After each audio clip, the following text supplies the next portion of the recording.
Hej och välkomna till denna installationsföreläsning som Patrik Fernberg ska hålla i ämnet polera kompositmaterial.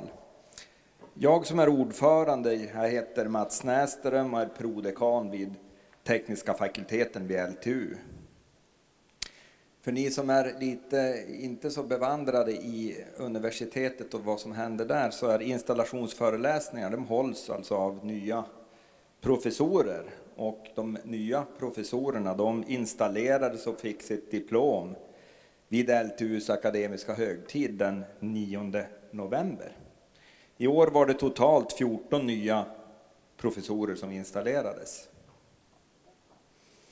Installationsföreläsningarna är ju då lite grann tänkt då som en populärvetenskaplig, eller vad vi ska säga då, där vi får lära oss lite grann om grunderna i ett forskningsområde och även ta del av forskningsfronten.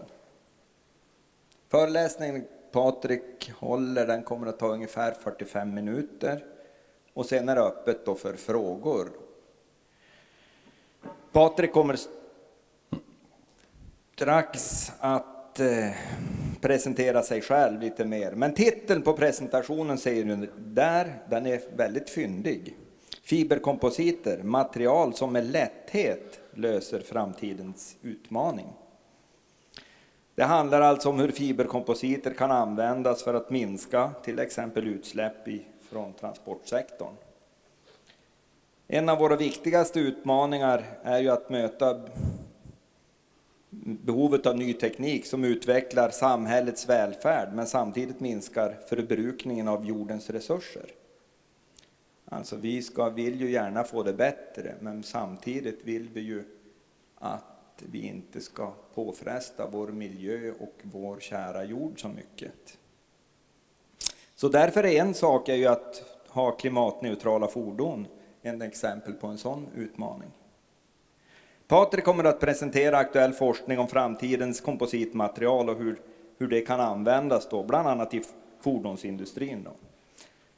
Han berättar också om förutsättningar för hållbar utveckling av svensk och lokal kompositindustri med skogsråvara som bas. Så Patrik, varsågod.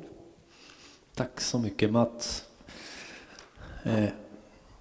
Ja, vad trevligt att så många hade möjlighet att komma hit och lyssna på den här föreläsningen som jag fått förmånen att hålla i samband med att jag installerar som professor, precis som Mats säger, i ämnet.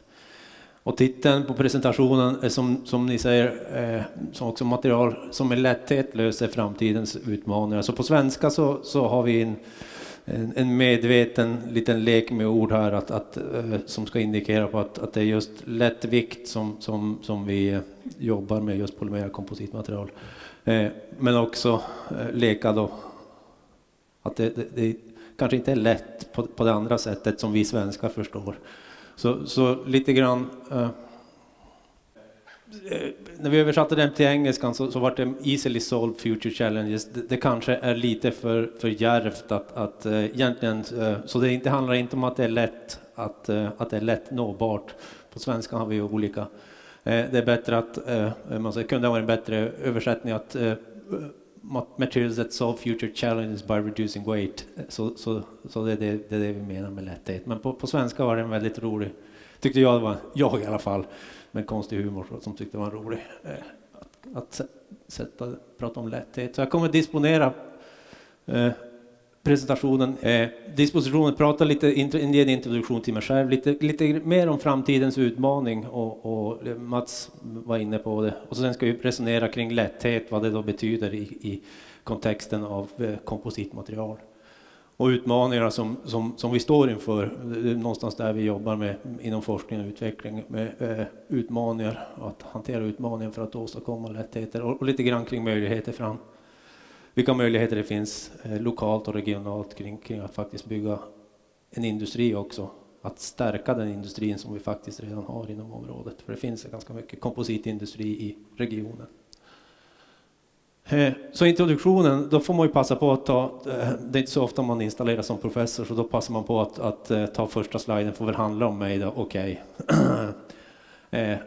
Lite milstolpar i mitt liv, där crash course i mitt liv då. Jag föddes i Piteå 1968. 1985 gjorde jag A-lagsdebut i division 5, fotboll, Storfors AIK. Laget fortfarande i mitt hjärta. 1989 släppte jag första singeln tillsammans med ett popband, så då trodde jag att jag skulle bli popstjärna. Men sen kom jag på bättre tankar, eller mer realistiska tankar. Fotbollen och musiken vart inte något mer, utan jag slog in på vägen och började plugga fysik i Umeå. Så 97 tog jag magisterexamen där. Doktorerar i ämnet polymera kompositmaterial 2002, det gjorde jag här på LTU. Och 2003 så anställdes jag som forskare vid ett företag som heter IFP. Då hette det IFP Sicomp. Det är ett forskningsföretag som finns i Öjebyn utanför Piteå och som uteslutande håller på med kompositforskning och har haft ett antal namn sedan dess. Jag blev forskningschef där 2015. 2018 kan man säga, då blev jag invald i en vetenskaplig referensgrupp som jobbar mycket med flygforskning på Europanivå. Och anledningen till att jag gör det är att under de här åren 2003 till 2018 så har vi jobbat ganska mycket med just forskning mot flygindustrin. Och nu antas jag som professor och börjar jobba som professor vid Luleå tekniska universitet, vilket känns jättekul. Så där är mitt liv fram till nu. Så, framtidens utmaning, det är någonting, tillväxt på ett hållbart sätt. Där Mats nämnde det. Vi vill ha tillväxt, men vi vet också om vi känner till vilka utmaningar vi står inför att göra det på ett hållbart sätt. Och det finns det här överöser oss att det ska vara hållbart samhälle, hållbar tillväxt, hållbar utveckling. På engelska finns det sustainability, sustainable society. Ibland kan man nästan jag kan bli lite trött på att man nästan devalverar ordet i vad det innebär att jobba mot en hållbart samhälle. Samtidigt så är det väl bara att medge att det är vår största utmaning som vi står inför just nu, att kunna ha en tillväxt i vårt samhälle utan att tära på samhällets resurser allt för mycket.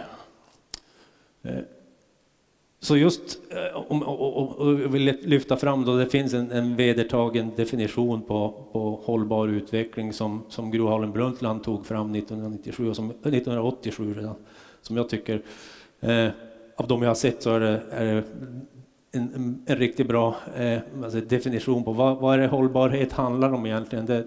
Vi ska tillgodose dagens behov, men vi får inte äventyra kommande generationers möjligheter att tillgodose sina behov. Så att vi lever i en värld just nu så vi ska utveckla våran värld, men det får inte ske på bekostnad av framtidens generationer. Så att det handlar om att både ta vårt ansvar för utveckling just nu och för framtiden.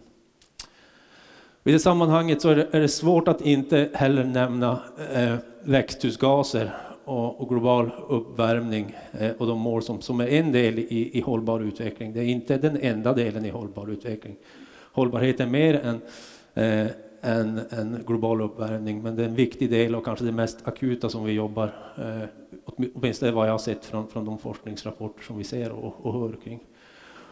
Och i mitt sammanhang där vi jobbar med lätta material och strukturer så är det naturligt att titta på just transportsektorn och deras växthusgasutsläpp. Och i det sammanhanget är också, och det är framförallt koldioxid som är en av många växthusgaser. Det är också en sån här uppfattning som kan vara värd att belysa, att koldioxid är ju en av de växthusgaserna som orsakar växthusgaseffekter, inte den enda.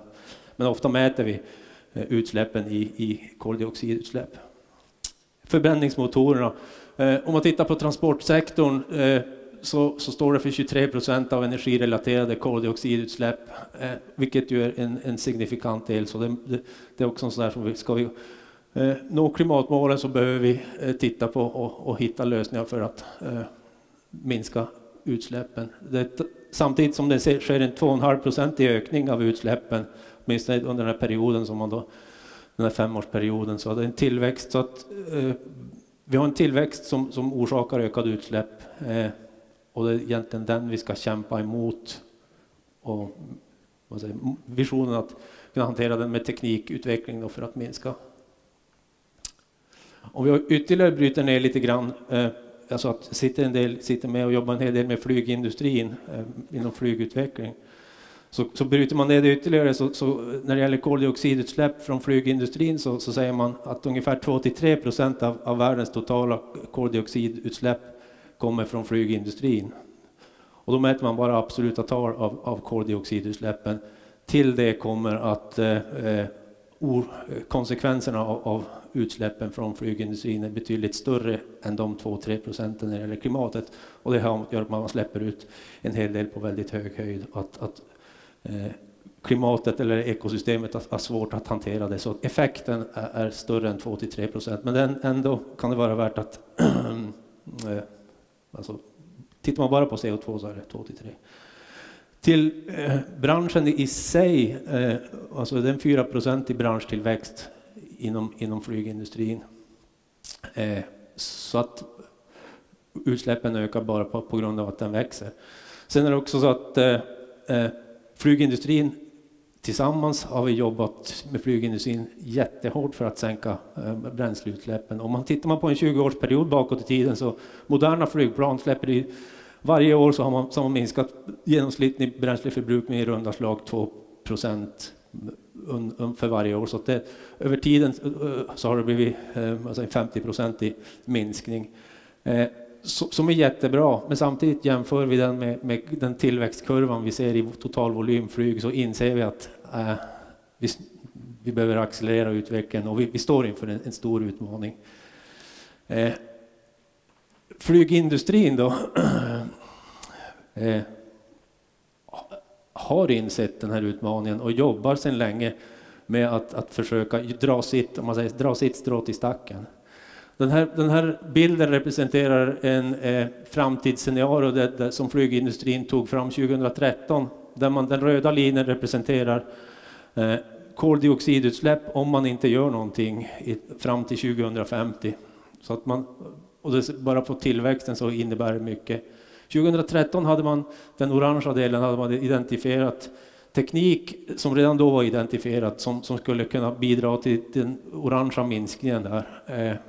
Och om man ser fortfarande så blir det ett nettoutsläpp där. Så det man jobbar mot och visionen är att ny teknologi inklusive biobränslen ska stå för den gröna delen, för att 2013 satte man upp en vision om att 2050 ska man halvera utsläppen från flygen.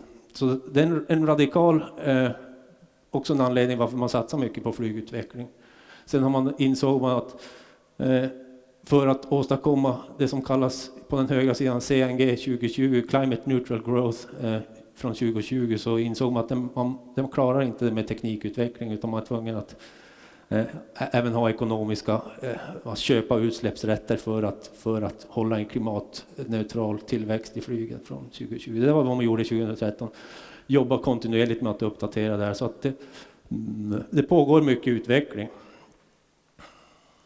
Så vilken typ av teknikutveckling kan då bidra till att minska klimatpåverkan från fordonen? Det är dels framdriften. Titta på elfordon är någonting som vi alla känner till, att man jobbar med att framdriften ska bli elektrifierad, och det gäller både flyg och bil och andra transportslag. Förstås man behöver jobba med att minska energiförlusterna, minska friktionen, man behöver jobba med att minska flödesmotståndet i ett flygplan, och det finns olika koncept som man tittar framöver, mer eller mindre sannolika hur de kan bli. Men det finns mycket att göra när det gäller laminär strömning över vingar och andra koncept som man jobbar med. Så att och det tredje som jag skulle lyfta fram här är det då lättvikten, som vi säger, att göra fordonen så lätta som möjligt, så att man så det bidrar till minskad bränsleförbrukning. Så att det är den delen som vi jobbar, eller som jag representerar och jobbar med. Det är den lättviktsaspekten som representeras här av fjädern då. Så med det som en liten fond till den resterande av presentationen, så tänkte jag prata om just fiberarmerade kompositmaterial. som är de materialen som som jag jobbar med och har jobbat sedan länge med. Och jag hoppas att ni vid det här laget är supertaggade och nyfikna på vad det egentligen är. Lite grann bara först vad som karaktäriserar materialen, det är att man kan skräddarsy de här och optimera dem för sina tillämpningar, vilket är en fördel. Och så är de ofta lätta, styva och starka. Och jag tänker komma till att prata lite grann om vad det är som gör just de här bidrar till att vi får de här egenskaperna. Så att till att börja med prata om definition komposit. Vad är det för magiskt med en komposit? Vi pratar alltså om ett kompositmaterial. Och ett kompositmaterial, det är ett material som består av 2 eller flera beståndsdelar. Beståndsdelarna, de förblir separata och distinkta i färdiga materialet, så att det blandas inte ihop och blir någonting. Och för att illustrera det här, så jag är uppvuxen på Magnus och Brasse, med Magnus och Brasse-generationen. Jag vet inte hur många av er som har sett Magnus och Brasse, där Brasse tar fram sin låda och en ska bort. Så det här är en sån lek.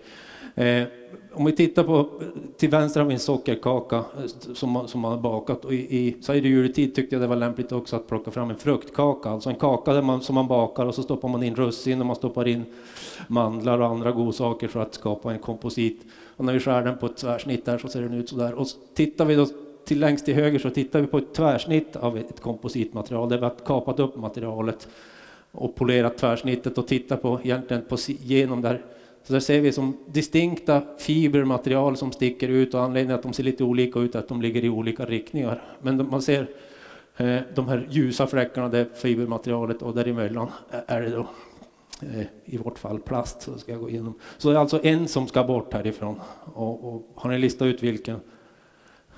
Ja, det är sockerkakan som ska bort. Även om vi använder en massa olika ingredienser när vi bakar sockerkaka, vi knäcker ett ägg, vi använder mjöl, vi använder bakpulver och socker och smör förmodligen. Så när vi stoppar det i ugnen och bakar ihop det, så blir det till ett enda homogent material, vilket inte händer med de andra, utan vi har distinkta och diskreta material i. Så det är definitionen av komposit, det som skiljer komposit från en legering till exempel. Sen i och med det så får vi en väldigt stor frihet att göra en massa olika saker med kompositen. Den kan ha sina distinkta, kan antingen vara partiklar som man stoppar in i materialet.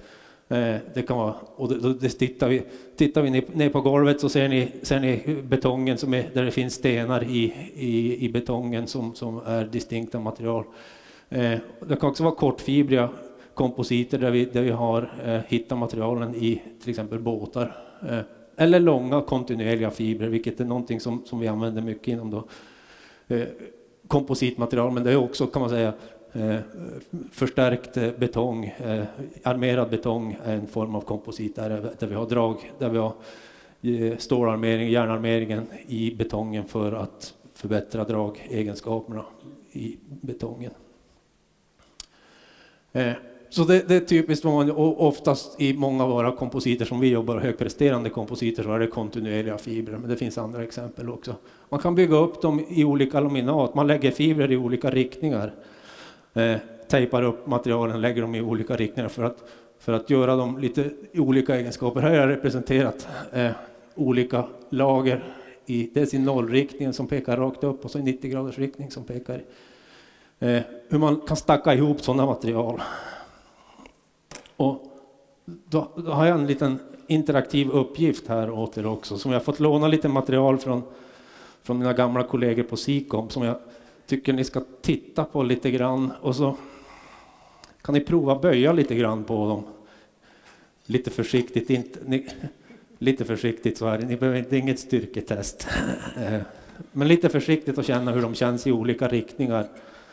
Och så kan ni fundera hur vi har gjort, vad som har hänt, varför de, om ni är känsliga så kommer ni att känna att de känns lite olika i olika riktningar. Och det knäpper i någon av dem, så att det är bara trevligt. Det gör ingenting om det knäpper lite, det är bara trevligt. Sen ska vi mot slutet, när jag känt på dem, ska vi gå igenom vad det är för upplägg. Kompositen kan också ha olika storleksskalor. Ofta då vi tittar på armerarmaterialen med komposit så använder vi, ofta hör man talas om kolfiber. Ska du bygga i kolfiber? Och då pratar man ofta som, i lekmannatermer ibland så är man lite slarvig och säger kolfiber och då menar man kolfiberkompositen. Men kolfibern är ju egentligen själva den fiber som används för att förstärka materialen. Och typiskt för en fiberkomposit är att man använder, nu har jag 2 exempel, antingen kolfiber eller glasfiber. Och längden är från 10 millimeter, en centimeter upp till oändligt långa då, alltså där man tar dem från en rulle. Med diametern är 6-8 mikrometer, 11 för glasfibern lite större diameter då. Sen pratar man ibland hur man också talar om nanokompositer och då pratar man också om förstärkta material, men då pratar man en annan skala. Till exempel om man pratar om kolnanolor eller grafen så är dimensionen på partikeln betydligt mycket mindre, i storleksordningen nanometer, som är 1000 gånger mindre än mikrometerskalan som man har. Då pratar man om väldigt små förstärkningar, så att det finns olika klasser av material där också. Typiska ingredienserna hade jag också tänkt prova en liten interaktiv, mer skicka runt grejer. I den här listan har jag lite typiska ingredienser som finns i materialen. Och jag ska skicka runt de här grejerna som ni ska få känna på dem också. Så jag börjar med Nasani.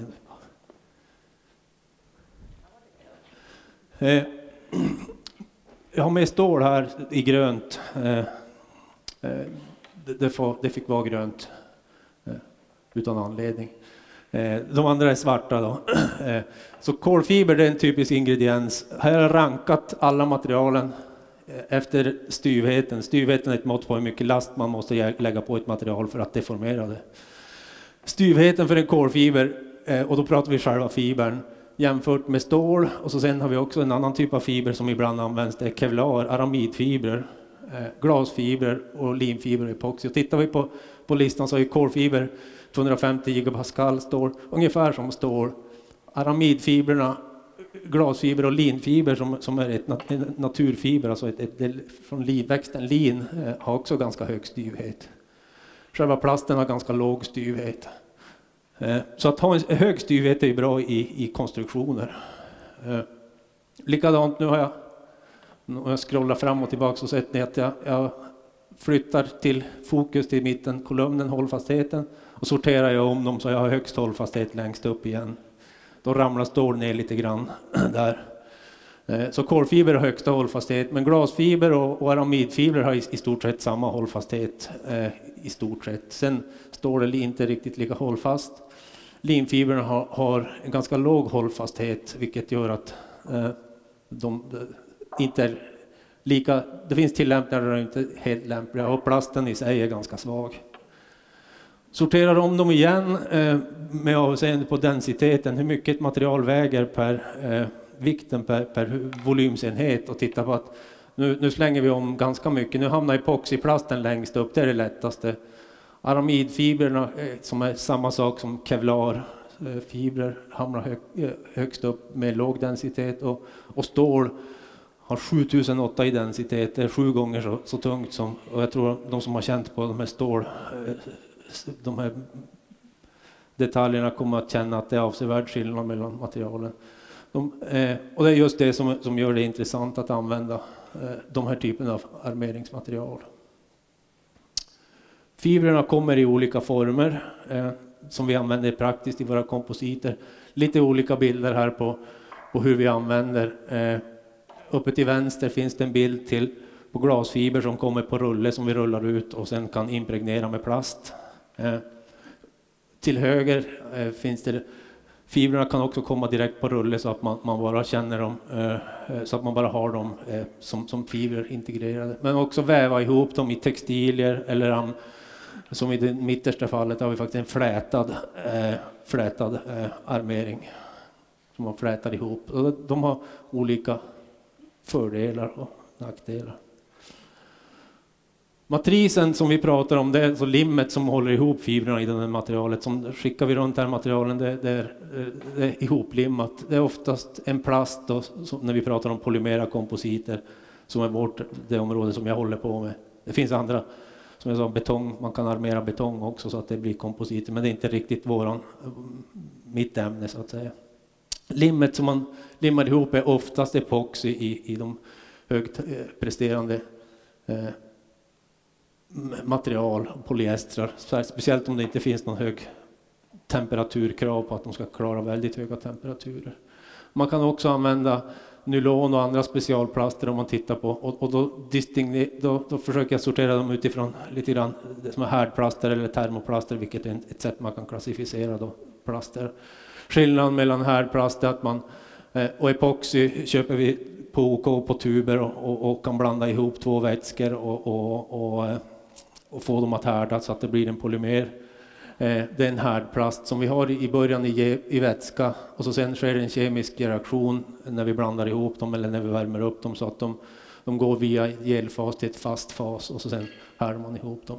När man har en termoplast så behöver man, den är redan vad vi kallar polymeriserad, så den smälter man ihop för att få den flytande, och så sen trycker man in den och så lägger man på kyla för att blanda ihop fibrerna och matrisen. Så är det lite olika principer, men ganska liknande egenskaper.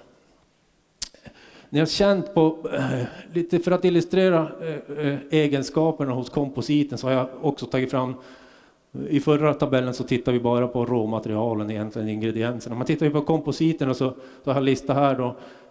Längst till vänster har jag lagt stål igen, så jag det man kallar normaliserat. Jag har skalat det så att stål får alltid stå för 100%, det är det vi jämför med. Listat titan, aluminium, plast, och så sen kommer kolfiber, komposit, enkelriktat. Det innebär att vi kolfiber och så lägger vi alla fiber i en riktning. Laminaten där vi har flera olika riktningar har inte samma styvhet, eftersom tvärsstyvheten så blir det inte alls lika styvt, så att det kommer att gå ner. Så de tre mittersta, det är kolfiber material, och de tre till högersta, de är glasfiber då med. Så tittar vi på absoluta styvheter så är ju stål outstanding bäst. Nu ska jag igen byta.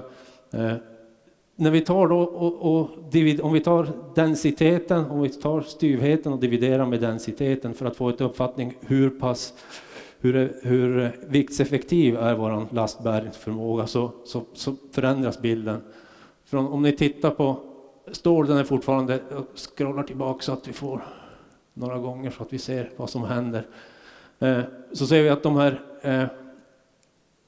på grund av att kompositen är så lätt, så blir det de specifika egenskaperna som vi kallar dem betydligt högre än vad stålets egenskaper är om vi använder det som referens. Åtminstone om vi tittar på kolfiberkompositen, vilket är de som var i mitten här. Om vi backar tillbaka igen så ser vi att de går upp över 100% och blir betydligt styvare än stålet.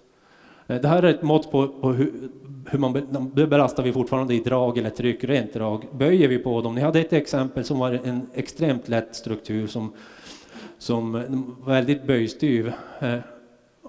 Tittar man på ett sånt, då ska man använda ett annat materialindex där man tar kvadratroten ur styvheten. Och då är det mer lämpligt att använda de här som jämförelsetal, staplarna som blir. Och så tittar man på stål då i ett böjfall jämfört med motsvarande kompositer, så är kompositen 3-5 gånger så viktseffektiv i ett rent böjfall. Och det nyttjar man till exempel i sandwichkonstruktionen som ni hade. Ni hade den där väldigt lätta som ni provade böja. Kändes den faktiskt väldigt stark och väldigt styv, trots att den hade ni varit starka nog att prova den i drag, då hade ni märkt att den inte alls var lika styv som den. Så det här kan man visa då. I det här fallet så är även glasfiber, de som är två längst till höger, betydligt effektivare än stålet. Så att glasfiber och motsvarande blir då för linfiberkompositer kan vara väldigt viktseffektiva. Ja, det här har vi lite grann kring användningsområden. Var används de då? Vi hittar kompositer i, om man tittar här, svenska JAS Gripen som vi har tillverkat sedan ett antal år. I Sverige har en hel del kompositmaterial av tydliga skäl. A350, Airbus 350, den senaste modellen som Airbus utvecklar, den är uppbyggd av över 50% av kolfibermaterial, strukturen. Så att det är ett användningsområde. Och längst fram till höger ser vi ofta tittar ni in i fronten på flygmotorerna som flyger till Luleå, så hittar ni faktiskt kolfiberkompositer ofta i fläktbladen när ni tittar in i de senaste modellerna som SAS har. A320 Neo. Sen finns det i användningsområden hittar vi också traditionellt bakåt i tiden också i sport. Hockeyklubban där är typiskt också den som går av i delfinen, höll jag på att säga, men det är inte delfinen det heter, men de går fortfarande av ibland. Så Coop Arena. Eller också i bilar börjar intresset öka. Och de tidigare har varit kolfiberkompositer. Typiskt glasfiberkompositer används i båtar, i vindkraftblad. Och i mitten så den komponent som tillverkas av ABV Composite i Öjebyn. Så en stor isolator som är tillverkad i glasfiber som används i högspänningstillämpningar. Så om vi ska summera lite grann vart vi är då. Fördelar, egenskaperna vi har. Lätta, styva, starka och minskar klimategenskaperna. Sen en fördel är att man kan skräddarsy de här materialen väldigt väl. Man kan göra väldigt stora integrerade strukturer, vilket kan vara jättebra om man sparar detaljer. Det kan vara en utmaning när det gäller reparation och sådana saker i riktiga strukturer, men ändå. Man kan ha flera funktioner, de integrerar, de är korrosionsbeständiga, man har stor formfrihet att bygga de här materialen. Men jag skriver men ändå inte, för det finns ganska mycket begränsningar hur man kan hantera till exempel textilarmeringar. Det går inte, det är inte obegränsat. Så att de stora nackdelarna, det finns nackdelar också. Och jag väljer att kalla dem nackdelar här, för ibland så tenderar vi till att kalla det utmaningar, men jag blir lite less på att kalla det utmaningar alltid. Ibland är det rena nackdelar också. Det är manuell och tidsödande tillverkning. Det är en stor aber.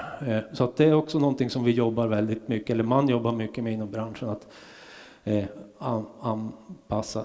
Dyra råmaterial med förhållandevis en viss klimatpåverkan också. Plasterna är oljebaserade.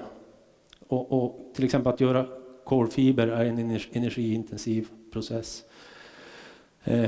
Och plasten i sig är begränsad när det gäller vilka temperaturer den klarar av. Och det kan vara, just när vi ska se om ni klurar ut vilka upplägg det är, de beter sig lite olika i olika riktningar, så att det är lite knepigt. Återvinning är också en utmaning. Här kallar jag det utmaningar. Nu är jag tillbaka till det.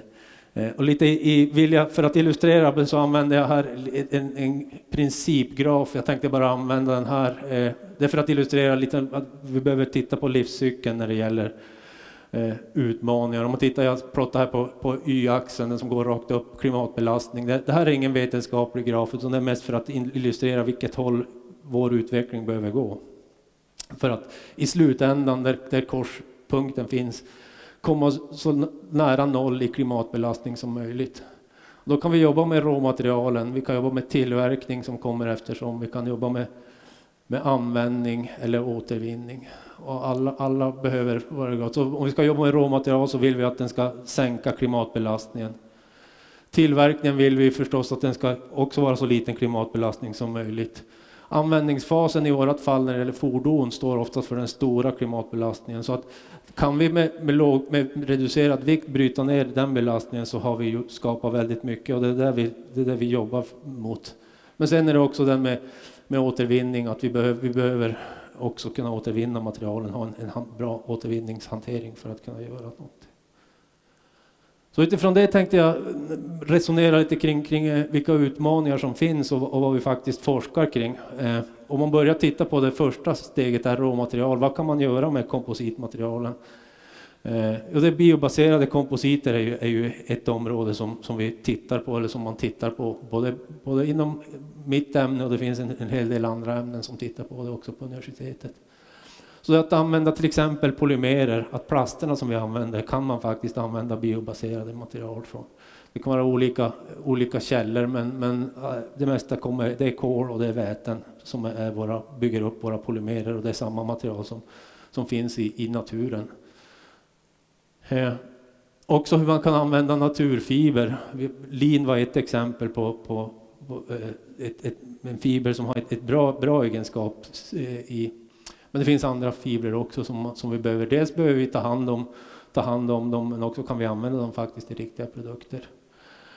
Men också själva kolfibern som jag använder kan faktiskt göras också från bioråvara. Så där pågår en hel del forskning. Det är inte något som vi gör på min avdelning, men det finns en hel del forskning där. Så att det är där man jobbar med. När det gäller användning så tänkte jag ta några exempel som är exempel som man jobbar med och ta ut ur ett produktperspektiv. Och det här är lokal förankring. Det här är exempel där vi tillsammans med Gerstamp, men också tillsammans med RISE Seacomp jobbar med att utveckla lätta fordonsstrukturer för biltillämpningar. Här har vi en detalj, en B-stolpe som jag pekar på. Det är stolpen som sitter mitt mellan dörrarna i en normal. I ett utvecklingsprojekt så har vi tittat här på att använda kolfiber och göra inlägg av kolfiberkomposit i en presshärdad detalj för att kunna minska tjockleken på stålet och därmed minska vikten. Och det här är ett pågående projekt. Det man säger just nu är att utan att optimera någonting så finns en 20% i viktminskningspotential här i att jobba med den här kompositlösningen. Och här är ju forskningsutvecklingen, forskningsfrågorna handlar om tillverkningsteknik, det handlar om materialval, det handlar om hur man kan simulera framförallt kompositen, hur man kan räkna på den. Ett annat exempel som jag tänkte ta fram, som vi också har jobbat mycket med, och det här lite om, ska jag skicka runt lite grejer här också.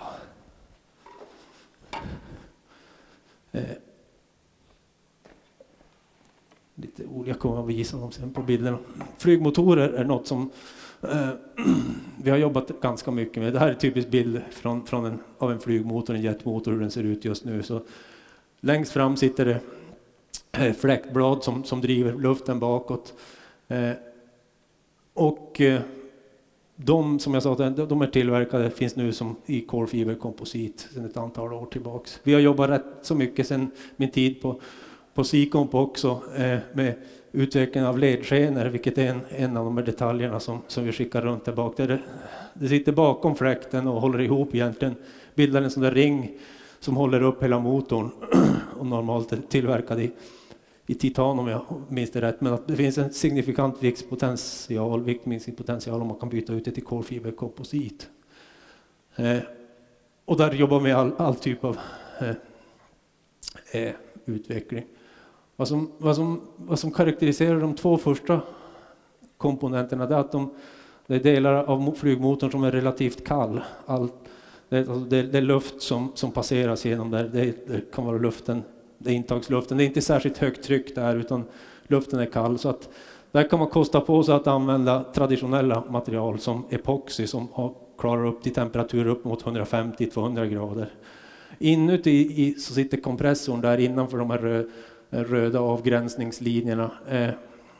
Och där blir det betydligt varmare än så. Så att behöver man titta på material som ska kunna användas längre in i motorerna, så behöver man titta på värmetåliga kompositer. Och det är en av de här detaljerna som jag skickar runt, är också en exempel på en sån komponent som vi har. Den användes som demonstrator där vi har utvecklat ett materialsystem, en plast som tål uppemot 300-350 grader utan att degradera. Och då ställs man inför nya utmaningar inom forskningsfrågor, och dels tillverkningstekniken har varit utmanande att utveckla. Men nu står vi också inför lite forskningsfrågor. Hur klarar de här långa exponeringar till höga temperaturer? Hur degraderar de, så att vi har forskning, doktorander som jobbar med degradering av de här materialen och utmattning av de här materialen. Så det är typiskt vad vi jobbar just nu med. Så att de där detaljerna är, och bara som ett roligt exempel också, det här är, eller inte bara som ett roligt exempel, det här är den typ av forskning som inte våran avdelning, men inte min grupp, men andra grupper och tillsammans med folk på SIKOM på GKN har genomfört. Det är en film från typiskt det så måste de här strukturerna behöver klara av olika belastningar, och ett av de kritiska belastningarna är hagelkollision. Vad som händer när ett hagel, och på hög höjd kan hagel vara ganska stora, så att jag kör den här en vända till. Där har vi bland annat gjort en del provning tillsammans med Holf på LTU, där man spänner in ledskenorna och skjuter med luftkanoner iskulor, och där ser en iskula som precis kommer in och slår in i ledskenan och splittrar upp, blir som ett vattenmån egentligen, och sen titta på hur klarar strukturen en sån belastning. Typiskt exempel på det vi jobbar med, och våran avdelning jobbar mycket med att förstå hur materialen fungerar när de blir belastade, också när man mekaniskt belastar dem. Jag backar ett steg här och tittar på tillverkningstekniken också, för den är extremt kritisk för att kunna göra allting. Tillverkas ju i ett skott när det gäller kompositer. Det är inte så att vi går och köper komposit på Beijer eller på någon och så sen gör vi, utan vi tar våra beståndsdelar, precis som när vi bakar våran sockerkaka, så gör vi bakar sockerkakan där hemma när vi gör den. Och precis samma sätt så är det med tillverkningsteknik, så det är ett väldigt kritiskt område, och det mycket handlar om att kunna impregnera. Vi pratar om att vi vill ha minst 50 eller 60% ska vara fibrer i en sån här material. Det pratar om härdning, det vill säga vad händer när det hårdnar, och hur uppkommer defekter och restspänningar i materialen. Högvolymstillverkning är ett viktigt område som också behöver titta på. Jag sa det var dyrt och kostsamt. Man behöver titta på vad händer, hur ska vi få det att gå från manuellt till industriellt. Hur kan vi få snabba energieffektiva tillverkningsprocesser. Här har jag lovat. Här plockar jag fram en bild som, och jag vill nämna då samverkan, och vi har på LTU har vi ett samverkansavtal med RISE SIKOM på Öjebyn. Just när det gäller att jobba gentemot en sak som har jobbat med mycket där är högvolymstillverkning. Hur kan man tillverka kompositer i hög takt med hög kvalitet? Till vänster illustrerar den liksom en färdplan, hur man ser vid institutet, hur man jobbar i den där övre orangea rutan med teknikmognad på y-axeln. Ju högre upp man kommer, desto närmare kommer man marknaden. Och ju lägre ner man är, desto mer handlar det om grundläggande forskning. Och så har vi en tidsaxel och illustrerar hur man måste jobba med grundläggande forskning och teknikmognad tillsammans för att så småningom nå marknaden. Och här har man en vision som man jobbar med, vilket innebär att man gör en investering i en 20 miljoners investering i en pressanläggning just nu i Piteå för att kunna möta upp. Framförallt en första tillämpning blir just den här Gestamp-pressdetaljen som man kommer att titta på, hur man får den tillverkad i takt och i skala. Lite grann kring återvinning, den sista biten här. Och vad vi står inför där. Så materialen igen, ett tvärsnitt här på en komposit. Så ser vi att det är väldigt sammansatta material. Vi har alltså fibrer som är hoplimmade med bland det bästa lim vi kan hitta, epoxy. Det är inte tvärenkelt. Till det så, om vi tittar på multimaterialkonstruktionen som vi hade på den tidigare bilden, vi samhärdar med en ståldetalj, så innebär det att vi kommer att ha utmaningar när det gäller återvinning. Så det är någonting som vi behöver jobba med. Just nu kan man säga det man har kommit längst med det att återanvända tillverkningsspill, alltså spill från tillverkningen, att använda det återanvända det i tillverkningen. Så att där har man kommit ganska långt. Man jobbar mycket med att också med att kunna återvinna beståndsdelarna, både kolfibern och matris, att lösa upp det. Men som sagt, det är inte tvärenkelt, och det behöver vi jobba med, den utmaningen. Så lite grann utifrån det här tänket så har jag nu försökt belysa en del olika forskningsområden som dels vi jobbar med, men också som man behöver jobba med för att åstadkomma en bra tillväxt och för att kunna åstadkomma tittarna med lätthet kunna möta framtidens problem. Så lite grann kring möjligheter. Jag nämnde det här att det sker en hel del i regionen just nu och även i framtiden. Det sker en investering i Piteå. Gestamp Partec här jobbar väldigt intensivt inom kompositområdet. Så att det finns, och det bygger på det som har gjorts tidigare. Det finns en tradition, ABB Composites, det finns gasolflaskorna som ni köper som är genomskinliga. De tillverkades i Öjebyn för stora skala sedan länge, men inte nu längre. Så att det där kommer att ske investeringar. Utöver det finns det möjligheter och det finns en grupperingar lokalt som jobbar för att få till kolfibertillverkning. Jag nämnde att kolfiber är dyrt att tillverka och kräver mycket energi. Det finns grupperingar här som försöker argumentera varför, och det finns bra argument varför om man behöver kolfiber så bör den tillverkas i Norrbotten. Och huvudargumenten är att vi har mycket energi och vår energi är ren. Den har liten klimatbelastning, så att skulle man tillverka en kolfiberindustrin, den kräver mycket elektrisk energi, så att, och här har vi ett överskott av elenergi. Så att med samma argument som varför vi ska ha Facebook-hallar eller batteritillverkningen, så kan man argumentera för att man ska kunna tillverka kolfiber här. Och kan man göra det, så har man möjligheten att bygga upp en värdekedja kring komposittillverkningen som kan vara ganska attraktiv. Och det här är Invest i Norrbotten som jobbar med det, och som ni säger, kompositkompetens finns som en viktig ingrediens i den motiveringen, så att säga. Så att och där står ju LTU för en stor del, och vi hoppas kunna bidra med det i fortsättningen också. Så med det tänkte jag avrunda mitt tal och som sagt, material som med lätthet löser framtidens utmaning. Jag hoppas att vi båda förstår lite grann vad lätthet innebär, att det finns utmaningar både när det gäller vår klimatbelastning men också när det gäller vår tillverkningsteknik, men vi angriper det med lätthet.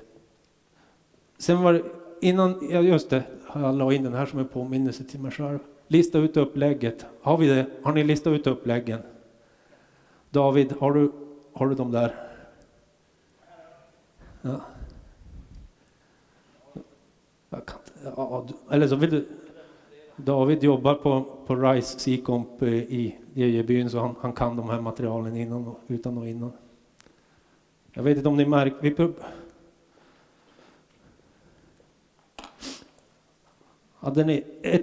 Kommer ni ihåg det här materialet? Det var nästan det roligaste, va?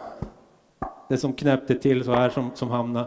Det åstadkom vi genom att lägga 0,90 grader om vartannat, så att det ligger 0,90 så 0,90 grader, så att det blir som en bimetall, och de har olika egenskaper där fibern ligger i dess riktning. Och därför böjer det sig också. Alltså det böjer sig naturligt, det blir inte balanserat laminatet. Det fanns ett material som var stor styvertriljan när man böjde i olika riktningar. Jag tror det var ett som var mer uttalat än det andra. Det var balanserat, ja just det. Det var balanserat, men där hade vi nästan bara fiber i en riktning, 4 lager i en riktning och så det 5:e lagret i mittenskiktet som var i annan riktning. Och vi hade en mindre styvhetsskillnad, det var när vi lägger fibrerna i 0, 90, 90, 0. Alltså då har vi fortfarande balanserat runt neutralaxeln, men så hade vi det materialet, hade ni varit starka nog att prova det i drag, då hade det varit exakt lika styvt i alla riktningar, eller i bägge riktningarna. Men när vi böjer på det så känner vi ändå en viss skillnad, och det kommer av att vi har 0 riktningen ligger längre ut från centralplanet, så att det blir böjstyvheten blir även annars i det. Så med det, tack till alla kollegor som har bidragit till innehållet och tack för att ni lyssnar.